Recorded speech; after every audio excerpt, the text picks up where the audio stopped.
नमस्कार दोस्तों। और अपने कार्तिक आर्यन जिनकी पहले भूल भुलैया 2 बड़ी सक्सेसफुल रही बॉक्स ऑफिस पर, और उसके बाद अभी आ गई है सत्य प्रेम की कथा। आपको एक बात मैं बता देता हूं कि इस फिल्म का पहले नाम सत्य प्रेम की कथा नहीं था। इस फिल्म का पहले नाम था सत्यनारायण की कथा। लेकिन जो हाल आदि पुरुष का हुआ उसको देखकर मेकर्स ने सोचा कहीं ऐसा ना हो फिर अपने हिंदू लोगों की भावनाओं को कोई दिक्कत आए इस चीज से। उन्होंने नाम चेंज कर दिया और उसका नाम रख दिया सत्य प्रेम की कथा।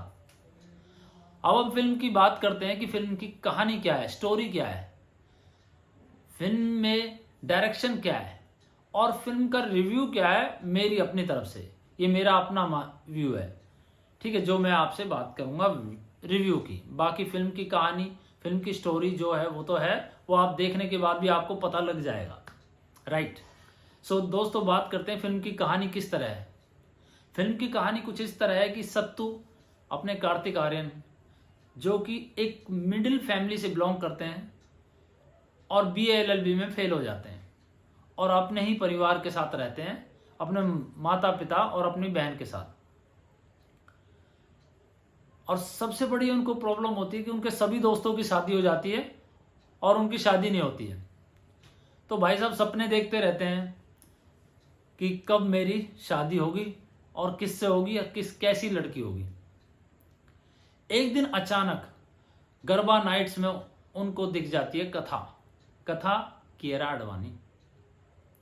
और कथा को देखकर भाई साहब फुल लट्टू, एकदम मस्त, भाई यही है मेरी होने वाली बीवी, इस तरह हो जाते हैं, समझे। जैसे कई बार हो जाता है ना फर्स्ट साइट फर्स्ट लव, तो इस तरह हो जाता है भाई साहब को, और एकदम लोटपोट और ख्वाब देखना शुरू कर देते हैं। और एक दिन कोशिश करते हैं कि उनको प्रपोज करें, डायरेक्टली जा पहुंचते हैं कथा के पास प्रपोज करने के लिए, और कथा ने बिल्कुल उनको नेग्लेक्ट कर देती है। लेकिन बाद में सत्तू को पता चलता है कि कथा का ऑलरेडी बॉयफ्रेंड है। कुछ दिन वो शांत रहते हैं, चलती रहती है कहानी। लेकिन एक दिन उनको पता चलता है कि कथा का उसके बॉयफ्रेंड के साथ ब्रेकअप हो गया है,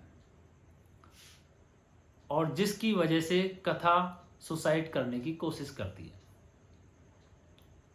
उसके बाद सत्तू चले जाते हैं कथा के घर, सोचते हैं कि उनसे बात करके उनको प्रपोज भी कर लूंगा। लेकिन कहानी कुछ अलग घूम जाती है और कथा के माता पिता सत्तू के साथ कथा की शादी पक्का कर देते हैं, जो कथा को बिल्कुल पसंद नहीं होता, क्योंकि कथा बिल्कुल नहीं चाहती थी सत्तू को।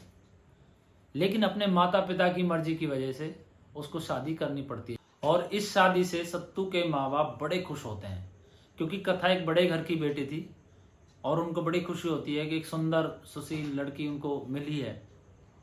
सत्तू तो होता ही है भाई, उसको तो ऐसे लग रहा है कि जैसे पता नहीं तूने जंग जीत ली हो, काफी दिन से ख्वाब देख रहा था, चलो ठीक है। लेकिन कथा बिल्कुल खुश नहीं होती है, और कथा सत्तू को ऐसे ट्रीट करती है जैसे एक जोरू का गुलाम। वो सब कुछ करता है बेचारा उसको खुश करने के लिए, जो उसको करना चाहिए, सब कुछ, everything whatever he has to do it. बर्तन तक मांजता है, बाकी आप समझ रहे हो।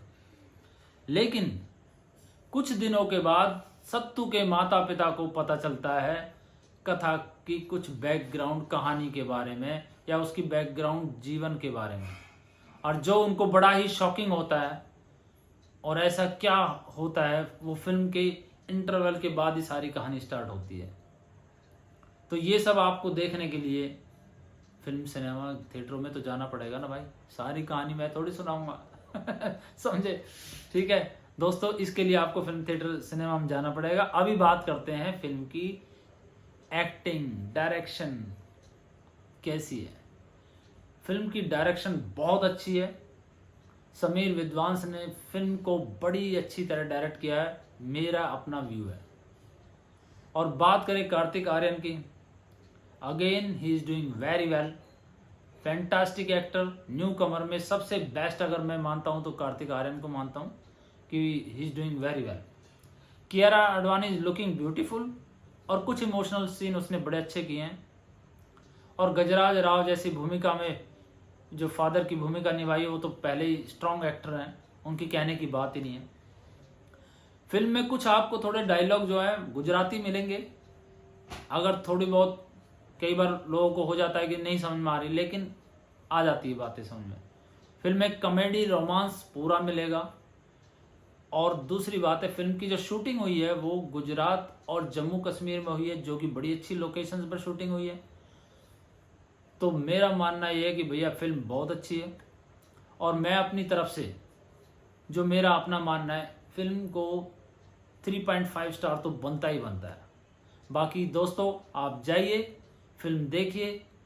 जो भी new commerce, new love story का जिसको देखना है कि भाई आजकल की क्या लव स्टोरी होती है, किस तरह क्या कहानी होती है, उसके लिए फिल्म बहुत अच्छी है। थैंक यू सो मच दोस्तों। लाइक करें, सब्सक्राइब करें, शेयर करें। जय हिंद।